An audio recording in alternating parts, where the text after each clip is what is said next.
Hello, and welcome to the Community IT Innovators Technology Topics Podcast, where we discuss nonprofit technology, cybersecurity, tech project implementation, strategic planning, and nonprofit IT careers. Find us at communityit.com. Thank you for joining Community IT for this podcast, Part 1. Subscribe wherever you listen to podcasts and leave us a rating to help others find this leadership resource for nonprofits. Listen for Part 2 in your podcast feed. Thank you, everyone, for joining us. We'll keep letting people come into the room, but I'm going to go ahead and get started because we have so much to cover today. And I want to say in advance, we are not going to be able to cover everything. Welcome, everyone, to the Community IT Innovators webinar, the Nonprofit Tech Roundtable. It's one of our most popular webinars every year. We have a panel of our senior staff here today to talk about essential trends in nonprofit tech and what that means for nonprofits. My name is Carolyn Woodard. I'm the Outreach Director for Community IT. I'm the moderator today. Very happy to hear from our experts, but first I want to go over our learning objectives. We're going to discuss several themes today with our experts. We know nonprofits are always facing challenges, sometimes feel more challenging and stressful than others. There are a lot of other venues for talking about politics at the moment, funding issues, policy changes. Today, we want to acknowledge all of those challenges that are going on, and taking that into account, we're going to move right into talking about IT. And whether we can help you weather some of these storms with well-managed IT. So today, our learning objectives are to talk about what do you need to know about AI as these tools become more integrated into our workplaces. How are they impacting nonprofits? And what are the best practices around using AI at nonprofits? We're going to learn some about new cybersecurity attacks and prevention. We're going to learn about Google Workspace and Office 365 updates, what to look for in 2026. I'm happy to welcome Jennifer Huftalen to her first January Roundtable. I'm looking forward to hearing her weigh in with her view from hundreds of clients that she works with and prospective clients on what they're worried about in 2026 and what trends she's seeing. So now I'd like to let my colleagues around our roundtable introduce themselves. So Matt, would you like to go first? Great. Oh, thank you. It's good to be here. I'm not sure how many of these I have done, but I always enjoy the conversation, talking about kind of what to expect here in 2026. I actually joined, this is my anniversary month at Community IT. So I joined as a full-time back in 2002. So 24 years or so full-time here at Community IT, and seen definitely lots of technology change and evolve and grow over my career here. I'm looking forward to the conversation today. And so I'll turn it over to Steve to introduce himself. Sure. I'm Steve Longenecker. I'm the Director of IT Consulting at Community IT. I also have been part of this particular webinar for many years now, and it is a fun one. I guess I will take Matt's cue and say that I've been at Community for a long time as well, and give it a chance to brag on my son. He is graduating from Emory University this spring, and I remember delaying my start date at Community IT because his birth was imminent, and I would like to have a few weeks at home when he was a newborn. And so I started about a month after he was born, and now he's graduating from college. Yay. Unbelievable. That's amazing. Congratulations, Steve, and congratulations to your son. Thank you. Jenny, do you want to go next? Yeah, sure thing. Thanks, Steve. So I'm Jennifer, or Jenny Huftalen. I'm the Director of Client Services at Community IT. And I've been with the organization for 18 years. So I'm kind of a first time, long time here. I've listened to a lot of these webinars. I've enjoyed the benefit of working with my esteemed colleagues here over the years. And I've had a lot of conversations with hundreds of organizations, both current clients and prospective clients. And really excited to be a part of this discussion today. And before we begin, If you're not familiar with Community IT, I'm going to tell you a little bit about us.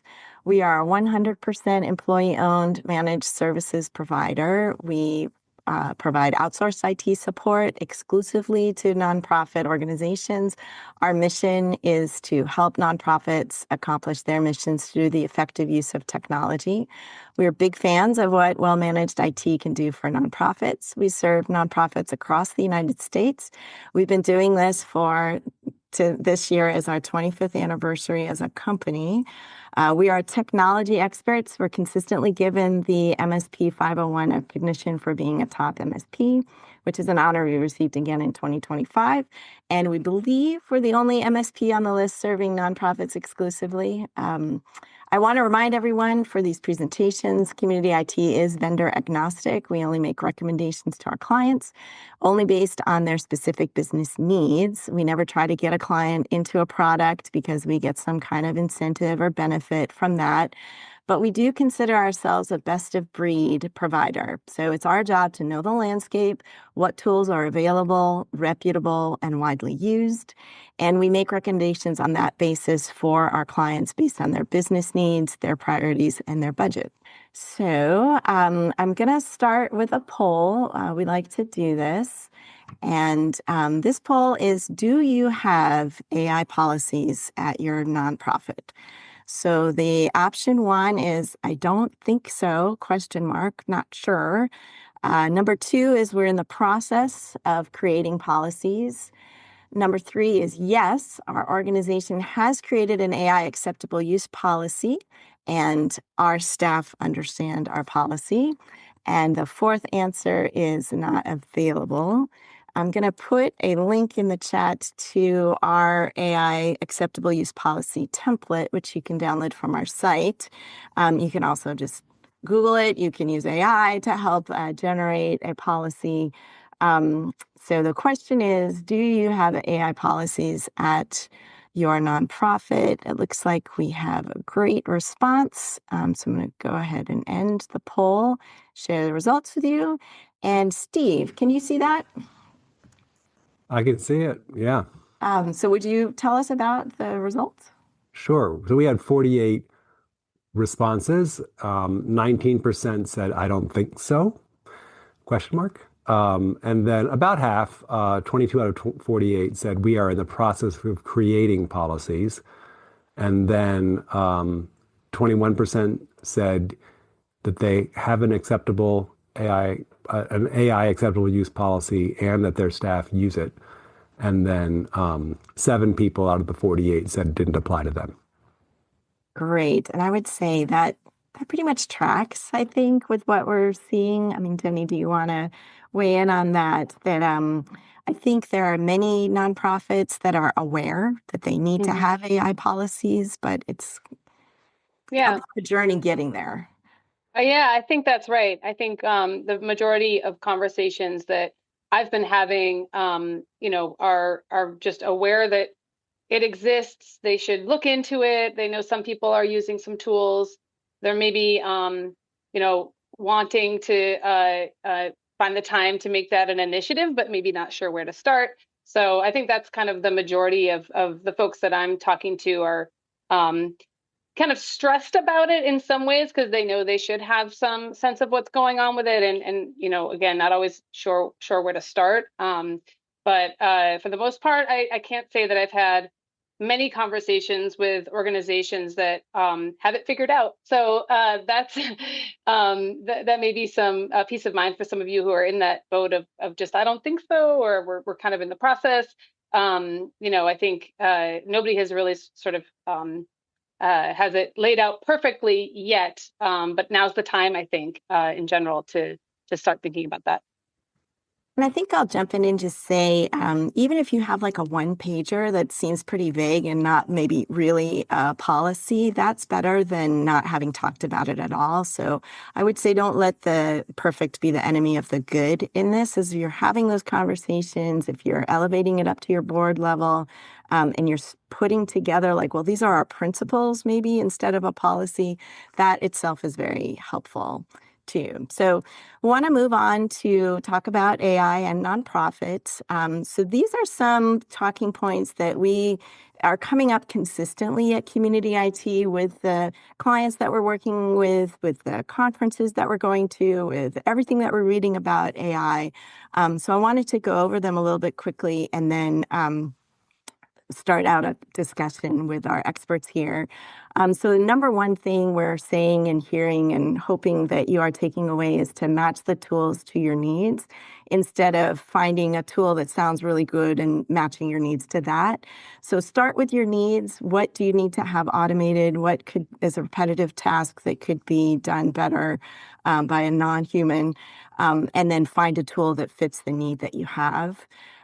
Beware of public tools. That is something that we're hearing over and over, but trying to use enterprise AI tools instead of public ones. Having a human as the last editor, like any assistant, you wouldn't just take their work and put it out there on your website publicly without having ever checked it over. So make sure in your policies that a human is the last editor on what you do with AI. Have a policy, even as I said, a one-page philosophy is better than nothing. Use it as a starting point for conversations. This is an iterative process. You cannot have a policy that you made 6 months ago still be adequate with the pace that AI is changing. So it should be something that you are having conversations about. AI is adding tools to the tools you already have, so you need to be aware of that. And then taking training seriously and committing to upskill yourself and your staff around AI. We think AI nonprofits that are getting more familiar and comfortable with AI are going to be more effective, more productive, and there will probably be funders that are interested in that progress too. So what does this mean for you? What does it mean for your nonprofit? If you want to put in the chat, if you have thoughts on this, what are you doing with AI? What is your nonprofit doing with AI? What does it mean to you? Thank you, everyone who's been putting in the chat about creating a policy using our template or other templates. But I want to turn it over to our experts. So Steve, Matt, and Jenny, I don't know who wants to go first, but do you have thoughts on AI and nonprofits? Maybe Matt, we'll start with you with the cybersecurity angle. Yeah, I mean, I think from the cybersecurity perspective, organizations obviously have a primary concern about the integrity and confidentiality of the data that they kind of have about the constituents they serve, about their staff, about their board members. And so, even if you don't necessarily have a formal AI adoption strategy or kind of don't know where to start there, I think the good news is that you can start by identifying and securing the data that you already have. Many of these AI tools, their policies and permissions follow the users that they are kind of assigned to or the licenses are assigned to. And so even if you're kind of not quite sure maybe how a user would kind of use some of these new tools, you can kind of go through and identify in your organization, here's where our sensitive data is. Do we have the right permission structure in place so that whenever a license is assigned to a user, and then that AI tool, begins to discover all the information it has access to, right? The AI tool only has access to what it's supposed to or what it needs to. So again, I think you can kind of start there, even if you're not sure which tool to use. But start by understanding your organization's data better, who has access, where it lives, and you can kind of get that work done, regardless of the AI tool that you end up using or adopting. Yeah, I feel like my entire career in nonprofits, people at nonprofits have been trying to find an easy, quick way to organize their data and their data files and share them easily and efficiently. And AI is just not there yet. You really do need to know what the permissions are. And maybe AI tools can help you with organizing, but a person needs, your organization and your files better than anyone does. So you need to be in charge of it. I'm sorry. I'm sorry for everyone. Well, I mean, and I think the other thing I would just highlight, you kind of touched on it as one of the first points in terms of matching tools to needs, right? So AI is a tool, a very powerful tool that can help you do a lot. And so I think it's important for organizations to kind of understand, well, what is that thing that we're asking AI to do? I think there's lots of stories of like, oh, like, somebody vibe coded like a whole new CRM system, because you can. And just because you can doesn't mean you should. And so all this stuff is really great and it's powerful and there's lots of great examples, but kind of like the boring stuff of organization governance and management and kind of reporting and interoperability, still at the end of the day, needs to take precedence. And so I think being clear about, well, what is the problem that we are trying to solve, or what is the dream that we hope to fulfill? And then figuring out, okay, well, what do we need to do? Maybe we do need an AI tool, or maybe we need to like have some planning meetings to like restructure how we think about and organize files in our SharePoint environment, right? So, so AI is amazing, and I think the capabilities are changing so fast. What you decide today is going to be totally different in 3 months. But as an organization, kind of figure out what is the problem we're trying to solve. What are our pain points? Is it a technology problem, or there may be some other things that we can do to fix that? Is a good place to start. Jenny, do you have any tales from the trenches? Yeah, a few where I think people have had success. Much of what Matt has said is really just kind of understanding what problem you're trying to solve. The AI technology may change, but the problem you're trying to solve, your mission for your organization doesn't change. So ensuring that you're kind of aware of kind of where your weak points are now that maybe AI can solve is really an organizational structure problem that requires all of the basics that, again, AI can't fix for you. So having good governance, sort of understanding who makes the final decisions on these things, and again, understanding kind of what problems you're trying to address, and having clarity on which data sets you're inputting. I think all make a big difference in how effective the tools are. I think I've also heard from folks who have had success when they really engage with kind of key stakeholders and also other staff members that are maybe nervous about this change. Because it's so new, and there is a lot of discussion about how this is just going to replace everybody, and it can be staff can be very fearful of this new venture that we're all on. And so I think just having investment in working directly with your staff, keeping them informed about, again, those big picture items, the problems that you're working to address, and asking them for feedback. What problems do you face in your day that if a tool could fix? You love to have that tool. So again, you get a sense of like where people's pain points are, and you can kind of help them enhance, use the tools to enhance the work that they're doing, not kind of, again, replace the work that they're doing. And again, I think that all of that means the things that we mentioned here, which is, you need to have a human involved. Don't lose sight of that piece. Make sure you're careful about what information you're giving these systems. And that there's accountability for how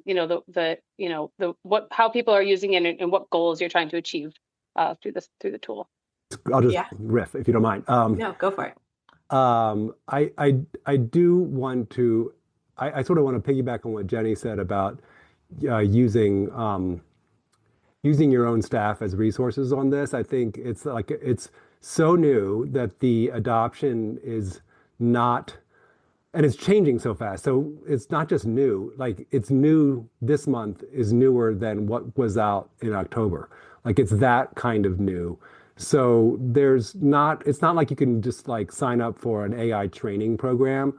I really think that the way for this to be adopted efficiently is to, have discussion groups and meet, pilot user groups and people sharing with each other what they do and how they're making AI both effective and safe and fitting within your organization's governance and requirements. And the other thing I wanted to react to in the chat, I saw a chat just a few minutes ago from Sarah saying that that their attorneys at their organization use AI quite a bit. I live in Washington, D.C. I go out for beers with friends. They're all attorneys. Like that's just like everybody, you can't swing a dead cat without hitting an attorney. Is that the expression? Anyway, there's lots of attorneys. Sorry, cat lovers. Lots of attorneys around, and they all swear that, oh my gosh, it's like, it really is going to cause problems for young attorneys who get trained in the past by being given these assignments where they're asked to like summarize all the case law pertinent to a particular case. And then now a lead attorney can just ask AI to do that, and it's like done better, apparently. I'm trusting my friends on this, but that's kind of amazing. But what I wanted to flag in Sarah's note was she said, we currently don't allow AI other than for the attorneys. And that is probably, that could be a reasonable decision for the organization. My flag on that is that I think AI is probably like the worst of the worst when it comes to shadow IT. I mean, you cannot keep this in a box. And so let's just like, if your HR person is trying to like find an intern for the summer or 5 interns for the summer, and they just got 100 resumes, like it is going to be really tempting to just upload 100 resumes into the public AI tool and say, tell me which are the 10 best that I actually need to read.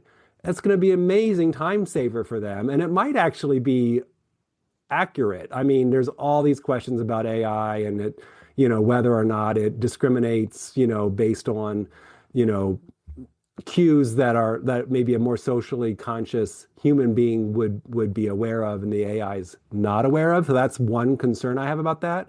But my bigger concern about that is they just used a public tool and uploaded 100 people's resumes into it. And what just happened to those people's data? So I strongly urge the organizations that are trying to curb AI to really bang that drum hard and also consider providing paid for AI tools that you do trust sooner rather than later, even though it's an investment and it's a cost and you don't know how well it's going to get used. But if people are, if people are using AI, sorry, I'm running on about this, but I do think it is going to happen. People are going to be using AI and stopping them is going to be very difficult. Yeah. Yeah, I've told this story before, but I heard someone say, oh, our AI policy is just no one's allowed to use it. I was like, well, like we can probably tell you if you looked at the logs that a lot of people are going out to ChatGPT and you're, just not able to keep that genie in the bottle, as you said. And then B, every kid coming out of college is going to be using AI for a lot of their work. And so you're really kind of cutting yourself off if you're just making such a draconian policy. But I think, as you have all said, like having this ongoing conversation as it evolves, as it changes, is really important to have that at the highest levels and throughout the staff. Dorothy, yeah, I would say Microsoft Copilot and Gemini are both good paid for tools. And Miriam, yes, I would say any free tool.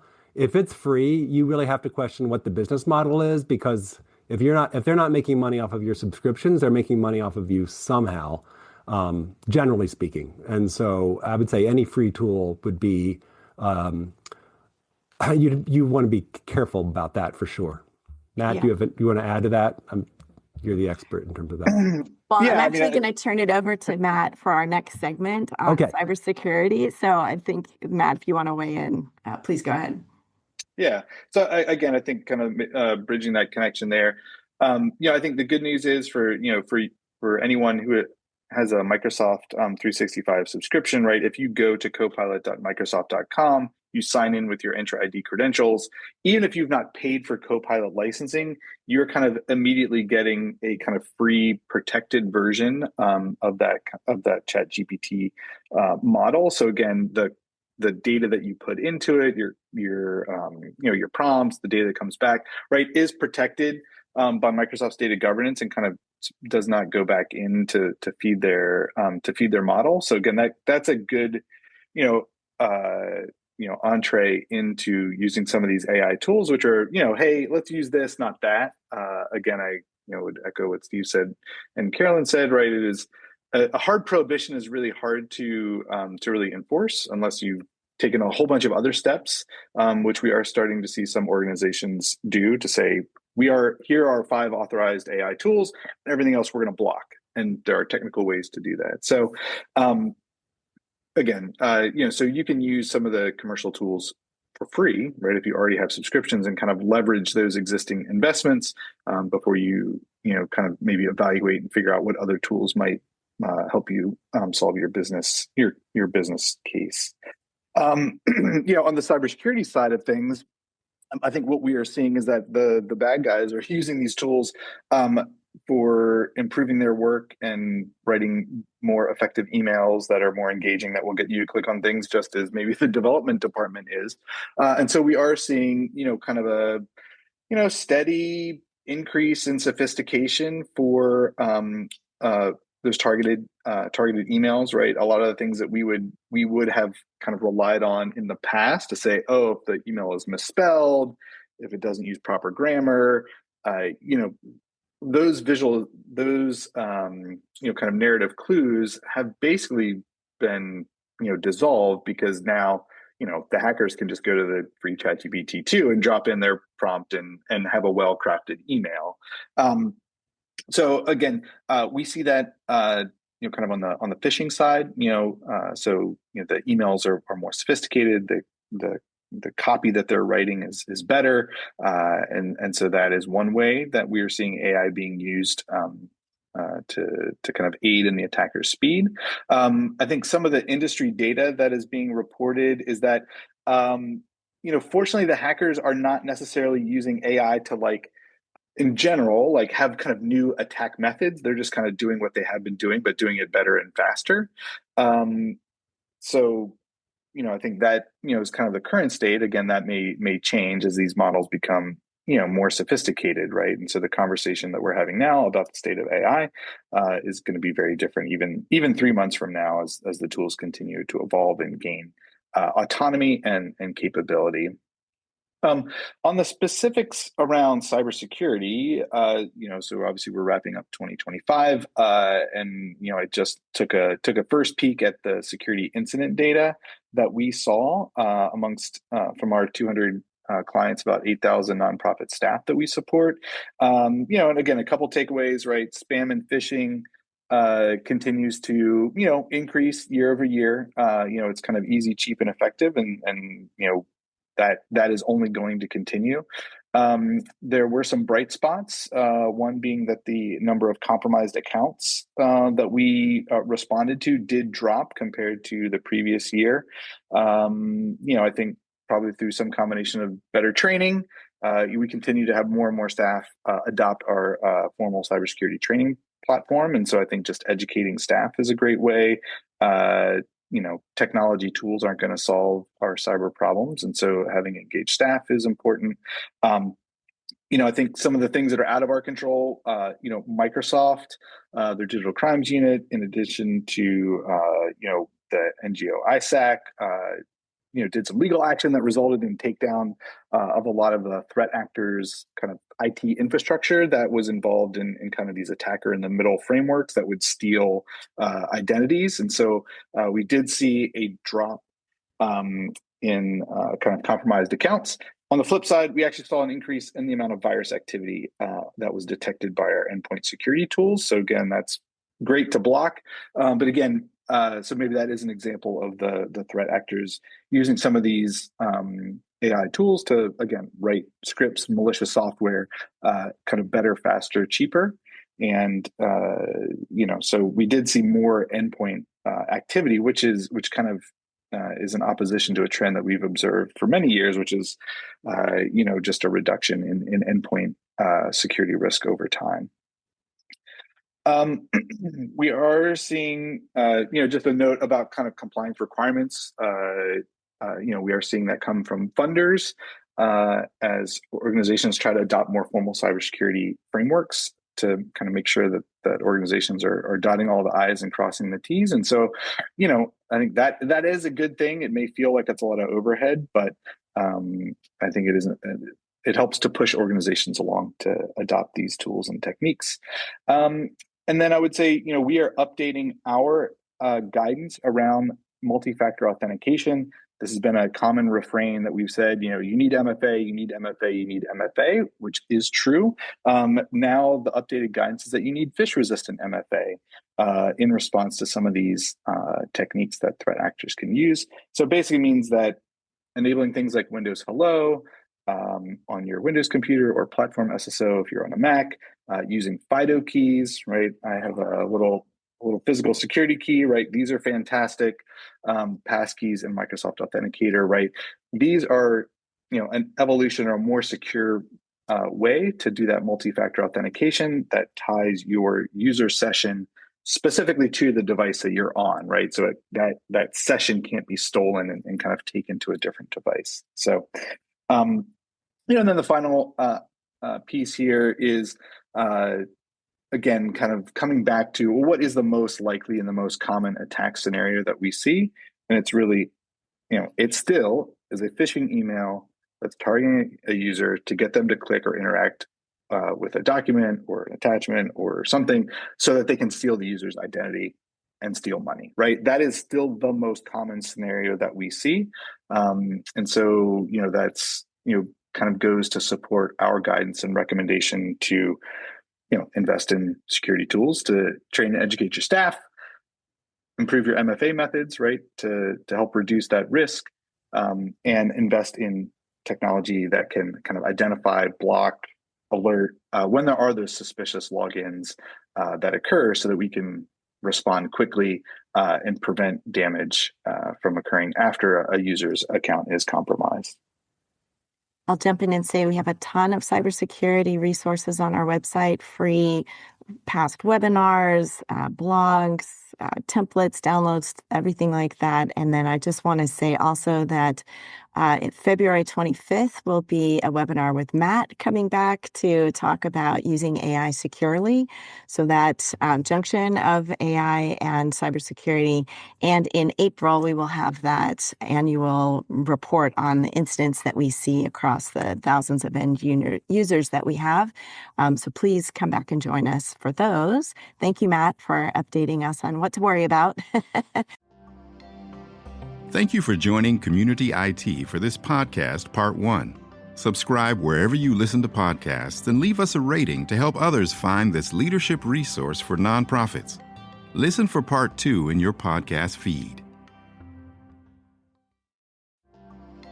Community IT does these free webinars and podcasts for our community, and we love sharing our knowledge and experience. If you have more questions or are having trouble with your IT at your nonprofit, please get in touch with us on our website, www.communityit.com, so we can start a conversation or schedule an assessment. Downloading any of our free resources there will get you signed up for our webinar reminders, and you can attend our next webinar in real time and ask our experts your own questions. If you love podcasts, please subscribe and leave us a rating to help others find this leadership resource for nonprofits.